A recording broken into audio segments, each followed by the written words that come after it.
Welcome back to another SCP reading, dear researchers. Today we're going to be reading SCP-288, the Stepford Marriage Rings. And a quick further ado, in the following article there are themes such as mind control in a spousal environment and abuse over power from such things. If that is something that affects you, I recommend moving to another video. Thank you very much for coming, and for those who will continue from here, let's begin. Item number SCP-288, Object Class, Safe, Special Containment Procedures.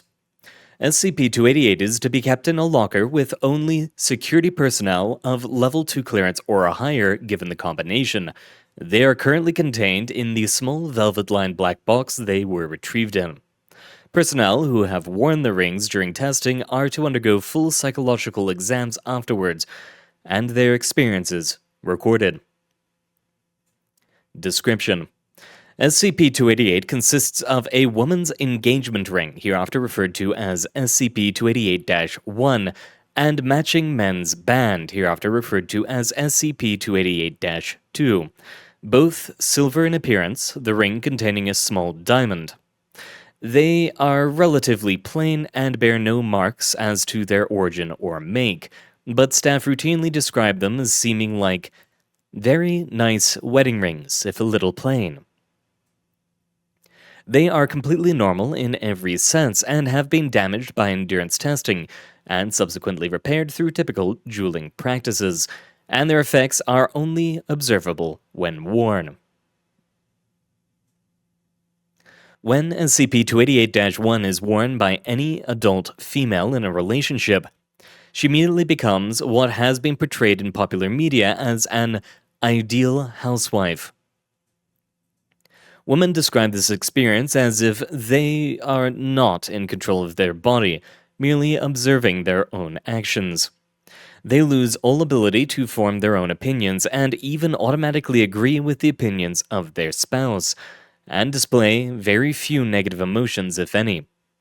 They seem to gain an instinctual knowledge of cooking and baking in the style considered to be the traditional American style, including such dishes as apple pie or macaroni and cheese. These dishes are always professionally made regardless of prior skill. A similar knowledge is evidenced in the spheres of cleaning and light repair.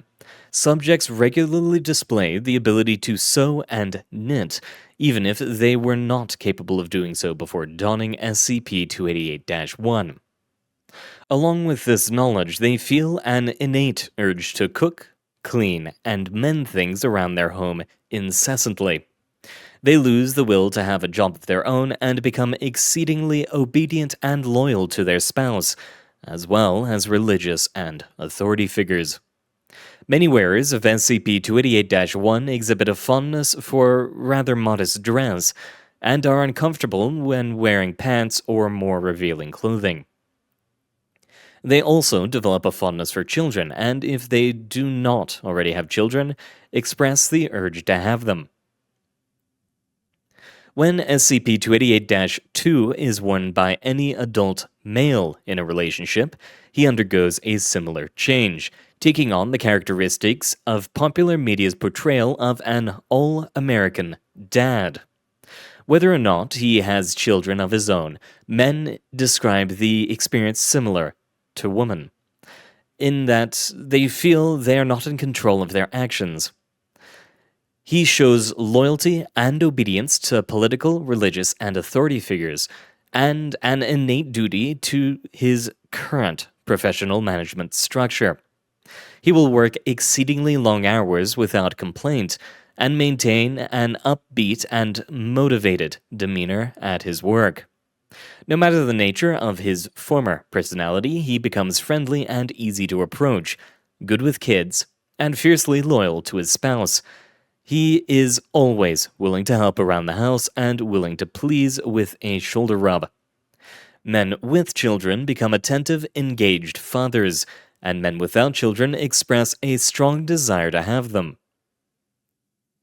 When used collectively, SCP-288 seems to recreate a model of a Stepford marriage. While this seems ideal and relatively harmless, SCP-288 has been responsible for numerous crimes, including spousal abuse, murder, and suicide. Both women and men report feeling trapped while wearing SCP-288 and out of control of their own life. After extended periods of wearing SCP-288, they often have intense feelings of depression and personality displacement. On a more sinister note, somebody wearing either instance of SCP-288 will take virtually any manner of abuse from a spouse without a word or raising a hand to defend themselves. In transsexual or transgender individuals, the ring appears to react to their gender identity. Therefore, a transsexual or transgender individual assigned male at birth would react to the female ring rather than the male ring, whether or not they are pre or post gender reassignment surgery. Homosexual individuals are affected by their actual gender. A male homosexual will not react to the female ring, just as a female homosexual will not react to the male ring. More testing upon sex and gender is pending. The potential for SCP-288 to create a domestic slave proves disturbing for some and seems useful to others, and records show that it has been used in such a fashion before. See Addendum 288-A. Preliminary testing of SCP-288 has proved inconclusive. The rings themselves display no physical anomalies compared to a normal wedding ring of similar type. It is theorized that the rings profile the subjects mimetically, drawing on the experiences present in the subject to influence their behavior upon activation.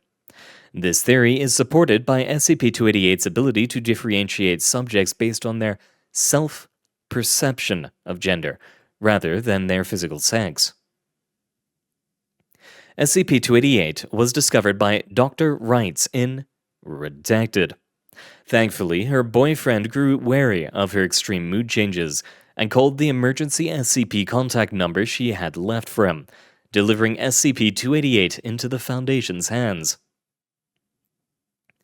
"I'm just glad I got suckered into it before somebody else did, even if it was horrible." Dr. Wrights. It should be noted that both instances of SCP-288 resisted being separated, and wearers may feel compelled to buy or even steal the rings in order to keep them nearby.